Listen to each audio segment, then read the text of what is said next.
के स्टालिन जो तमिलनाडु के मुख्यमंत्री हैं, जिन लोगों ने मेरे ऊपर एनएसए लगाया था, एनएसए कोर्ट ने हटा दिया, तो उन लोगों के खिलाफ मेरी लड़ाई है और वो लड़ाई जारी रहेगी। बस बीजेपी के नेतृत्व में वो लड़ाई जारी रहेगी।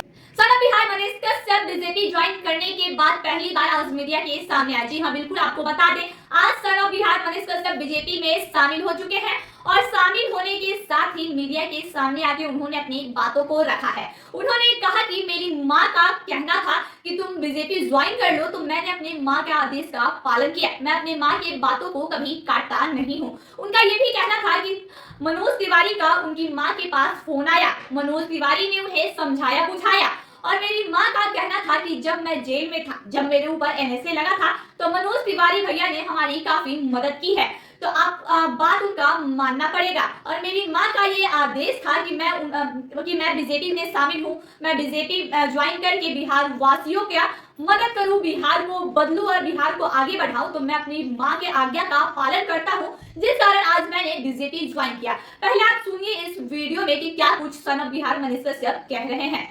इसे आप सभी को पता है, के स्टालिन जो तमिलनाडु के मुख्यमंत्री हैं, जिन लोगों ने मेरे ऊपर एनएसए लगाया था, एनएसए कोर्ट ने हटा दिया, तो उन लोगों के खिलाफ मेरी लड़ाई है और वो लड़ाई जारी रहेगी।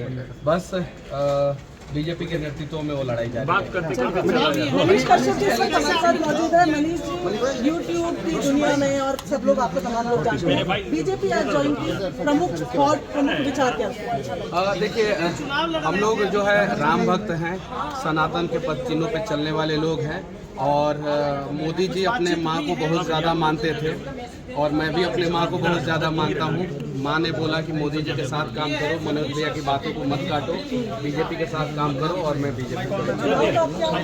इस वीडियो में साफ तौर पे सन ऑफ बिहार मनीष कश्यप का कहना है कि मनोज भैया ने समझाया बुझाया और उन्होंने मेरी माँ को कहा कि मनीष को बोलिए कि वो बीजेपी ज्वाइन कर ले और मेरी माँ का आदेश था कि मनोज तिवारी भैया का बात नहीं काटना है और बीजेपी में आपको शामिल होना है और मैं अपनी माँ का आज्ञा का पालन करता हूँ और बीजेपी इसीलिए मैं ज्वाइन किया हूँ और बीजेपी ज्वाइन करने के बाद जो भी कार्यभार मुझे सौंपा जाएगा उसका मैं निर्वहन करूंगा। और उन्होंने साथ में ये भी जिक्र किया कि जब मैं 9 महीने तक जेल में था, जब मेरे ऊपर एनएसए लगा था, तो मनोज तिवारी मेरे से मिलने जेल तक आए थे, लेकिन उन्हें मिलने नहीं दिया गया था। मैं इसके लिए उनका सदा आभारी रहूंगा।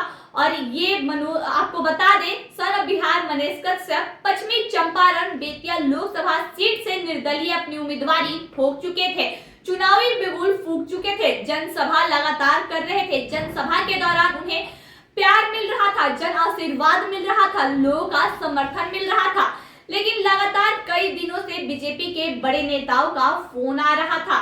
मनीष कश्यप को समझाया बुझाया जा रहा था कि आप हमारे साथ आ जाइए, साथ मिलके बिहार का विकास करेंगे। और सन ऑफ बिहार मनीष कश्यप का बस लक्ष्य एक ही है कि कैसे भी हमें बिहार को बदलना है, बिहार का विकास करना है। और उनका ये कहना है कि मैं अपनी माँ का आज्ञा का पालन करते हुए मैं आज बीजेपी में शामिल हुआ हूँ, क्योंकि कभी भी मैं अपनी माँ का आज्ञा नहीं ठुकराता हूँ, मैं अपनी माँ का आज्ञा का पालन करता हूँ। और बीजेपी ज्वाइन करने के साथ ही उन्होंने ये भी कहा कि मैं राष्ट्रवादी हूँ, मैं राष्ट्र की बात करता हूँ। जय हिंद के साथ उन्होंने अपने वाणी को विराम दिया। मनीष कश्यप बीजेपी ज्वाइन करने के बाद बिहार वालों के लिए क्या कुछ करते हैं, बिहार को कैसे बदलते हैं, ये देखने लायक होगा। आई खबरों के लिए बने रहें। जय हिंद।